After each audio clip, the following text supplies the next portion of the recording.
So you can't take my order until you give me the same level of happiness you gave her. And asked me, can I send her $1,000? Ceiling fan? What you even talking about? What's up, y'all? Welcome back to another video. My name is Anaise Tranee. If you're new here, welcome. If you're not new here, thank you so much for returning. You already know what it is. So we got another reaction. Y'all really responded good to it. So let's get into it. Today we reacting to something that Plies said.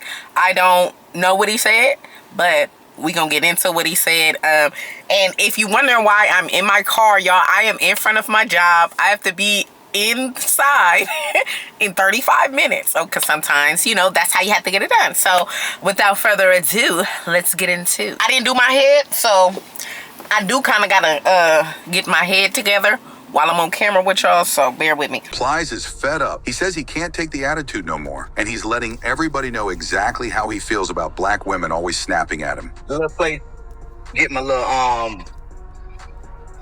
peanut butter crunch bowl. And there's some shit I see pretty regularly. And I just got sick of it this morning. So I go in there to place my little order. It's a white lady in front of me. She at the register. So black female behind the register taking her order. She just all smiles when the white lady walk up there. White lady places order and walk down to the right to wait on her order. Here I come stepping right up, and her whole facial expression changed with me. Now she, can I take your order?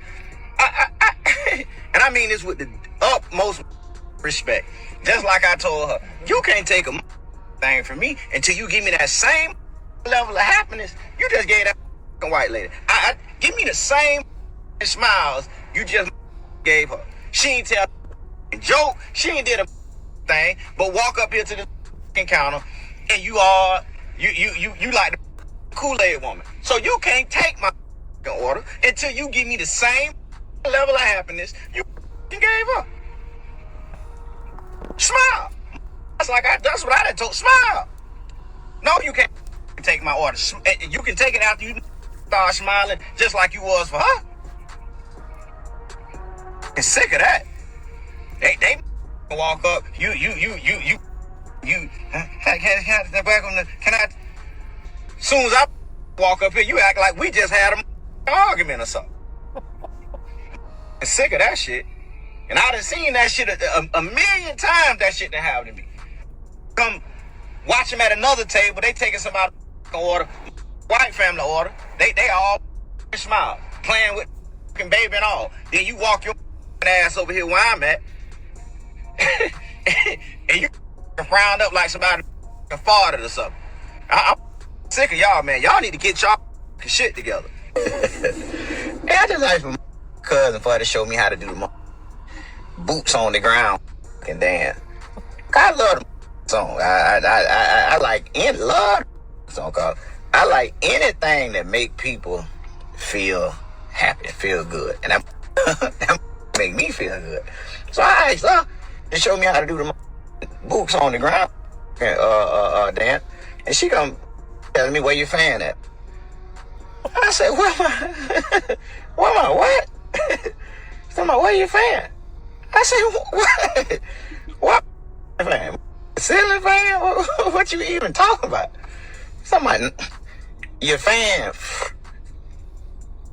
I said, do that then. She's on. I said, one of them guys. I say, man, listen. I understand we from two different eras, but ain't no like me supposed to be walking around with. She's talking about you need a fan to do that. I said, okay. I said, listen. I want my boots on the ground too, but I keep my boots in the closet if I need them. I know I'm a grown man. I know I ain't finna be no. Well, I did an electric slide. I ain't need none of that. So I'm trying to figure out how I need that to do boots on the ground. I'm just the mother song called Boots on the Ground. So I got some boots and I got ground. I thought that's all I needed. Ain't nobody say I need. That ain't me. I just keep my boots in the closet, man. And I'm tired of y'all asking me about what I think about Sinner or have I watched Sinner. I ain't watching no Sinner, man. No, not name like that. I'm trying to get to heaven, man. I ain't, no. Y'all watch it. I ain't trying to watch Sinner. I don't need to watch. Learn how to sin. Shit, I'd have mastered that. They should have made shot the movie about me. They want to name it Sinner. I know, man. I'm trying to get in heaven, man. I ain't got time to be watching them Sinner. If I want to see some sinners, I just go to the nearest prison, visit a prison, or thing. I ain't know. I'm good on Sinner. They changed the name. Maybe I'm in winter. Now they changed the name to winter. I go watch winter. Yeah, I'm interested in learning how to be a winner, but some no, I don't need to watch no movie to learn how to do that shit. I'm pretty goddamn good at that already. So I know, y'all can watch it and tell me what y'all think. But I'm trying to get to heaven, man. I ain't got time to be watching some deal tough. Yeah, tough. Like I tough. I don't want nothing around me that act tough. I don't want tough homeboys. I don't want no tough women. I don't want no tough steak. I don't want a thing that's tough. That act tough is tough. Listen, I am out of the tough phase of my life. Tough no longer is my thing. It no longer attracts me. I don't want a goddamn thing to do with tough. Not me.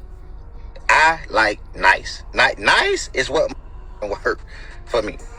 The tough shit is over. I'm done. I don't want to go to fucking club. No club where tough people hang at. No. Well, if it's tough, I don't want to. What's the mean with a little baby running down the hallway and he just turn around and go back the other way? That's how I feel. If it's tough, it's not for me. I don't tough no more. Tough ain't got me tough didn't get me no well productive in my life, and I am no longer attracted tough. Like I said earlier, I don't want no tough woman. You tough, you ain't with me. I want nice. That's what I want. Nice. I want to give you nice, and I want nice in return. My mother homeboy, I want to give you nice, and I want nice in return. I want to go to a club with nice people. I want to stand in my neighborhood with nice people. I don't want no tough. Tough is no longer for me. Y'all can have dear tough. We have been divorced. I don't want nothing else to do with you. Period. Hey man, my auntie just tell me this morning and asked me, can I send her $1,000? $1,000 for Easter egg hunt, just so she can have Easter egg hunt. That's like I'm told her, Auntie, you must be trying to have an Easter egg hunt for the whole city. For $1,000. What you trying to do? Put on a motherfucking Easter egg hunt for the whole city? Shit. God damn, man. So shout out to Mr. Gilly TV is where I got this from. This reaction, y'all. First of all, Plies is so funny. Oh my god, he's so funny. He just so funny. But I love the way that, you know, he's able to keep himself relevant, because he's still doing music, but you know, with just his commentary. First of all, his voice so funny, y'all. Oh my god, he put on this high-pitched voice when he be talking, so it's just hilarious. Oh my god, it's so hilarious to see. And let's talk about, first of all, this $1,000 Easter egg hunt. So I feel what he's saying, because he like basically, if he wasn't who he was and he didn't have all that money, with no Easter, she wouldn't even ask for no $1,000 for the Easter egg hunt. You know, a couple $100 to get it done, get some eggs, get you some dye, get some little baskets and some candy, you know, for the kids, right? So, but it's always, when people think you got money, everything is exaggerated. Everything is exaggerated. So I ain't mad at Auntie. You got to ask, Auntie. Keep asking is what I say. He ain't got to give it to her, but hey, if you'll never get $1,000 for an Easter egg hunt, if you don't ask for $1,000 for an Easter egg hunt, all you'll get is that $200. So you go ahead and you do with that what you will, okay? Next, he talked about black women. A black woman specifically in a customer service role, who there was a white lady in front of him who the black lady was very, very nice to. She was smiling, she was giggling, she was laughing, and I think I can speak to this because I work in customer service. And then when it got to him, her whole mood changed. And you know, I'm gonna be honest, that does happen sometimes. It happens for a lot of reasons. Most of the time it's because, especially if you work in an industry where there's tipping involved, most of the time it's because, you know, society has led us to believe that black people ain't gonna tip. So why am I going the extra mile? Why am I doing going above and beyond? You know, because I used to have that attitude of, I don't work in the tipping industry, but it was just like, if this person, whoever it is, mine wasn't about race, but if this person come and they don't act right, then they not gonna get no service from me, right? And now I work at a public place, so I can't really refuse anyone. You know, I could stop talking to them, but I can't really refuse anyone or tell anyone to get out like private establishments can. But I did too used to have that thing where, you know, where sometimes when people just upset, or maybe they don't know how to talk to people, and they come into a place and they, you know, they demanding stuff, and just because they having a bad day, I've decided that just because they having a bad day, or just because they don't know how to talk to people, don't mean that I'm gonna talk crazy and talk to people, you know, some type of way. Like, I have a certain way that I want to speak to people, certain way that I want to act, and I never change that for anybody. I don't care what it is.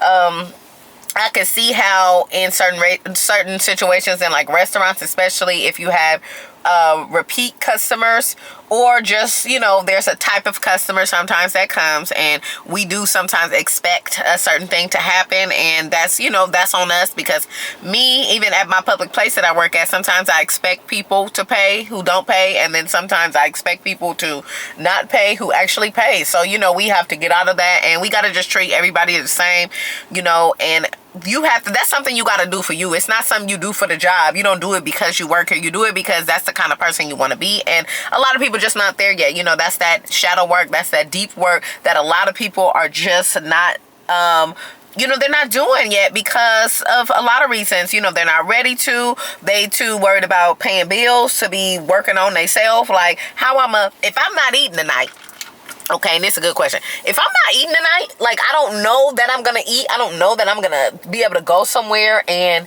get in the shower and get under some covers, and there's a heater, and, you know, I'm safe, the door locks, and I got a roof and all of that. If I don't know that, then I'm not worried about working on myself and working on, you know, working on no personality at work. Like, I don't have the bare necessities. Like, I don't care about that. So, you know, sometimes we have to look at people's situation. Now, his specific situation that he's talking about, he's saying that, hey, this lady, she was so nice, so she's capable of being nice. She was just nice to her. Now she's not nice to me. You know, I do think that's a situation where she need to check herself, because, you know, if you being mean to everybody, be mean to everybody. That's just who you are. But don't single me out. So that's how I feel. But, you know, everybody had their different reasons for doing everything, you know, so that is what that is. But then what did he say? Y'all know I take notes because I like for y'all to get the full reaction going. Then, y'all, he talked about this boots on the ground fan, y'all.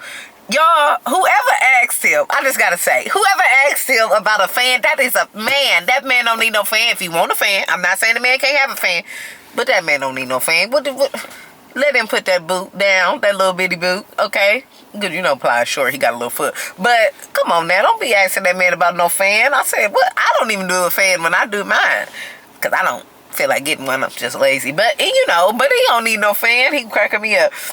I'm like, can I just put my boots on the ground? I got these boots and I got a ground. Plies so funny. And then, let's see. Oh, and then the most important point that I think that he, that was clipped up in here was, he said, I'm into nice, not tough. Anything tough, I don't want it. When I tell you, I feel him, and I used to be rough and tough with my Afro puff. I didn't want to hang around nothing that wasn't hood, street, you know. It was just hard in the paint. Like, oh man, oh Lord Jesus. Thank God you rescued me. Thank God. Thank you, Lord. Because now, like, it's like I wake up every day, and I don't always do it, but I wake up every day and I'm like, I want to be nice. I want to be happy. And this started from a selfish thing. This didn't start because I was like, oh, I just want to treat people so good. It's not that I don't want to treat people good.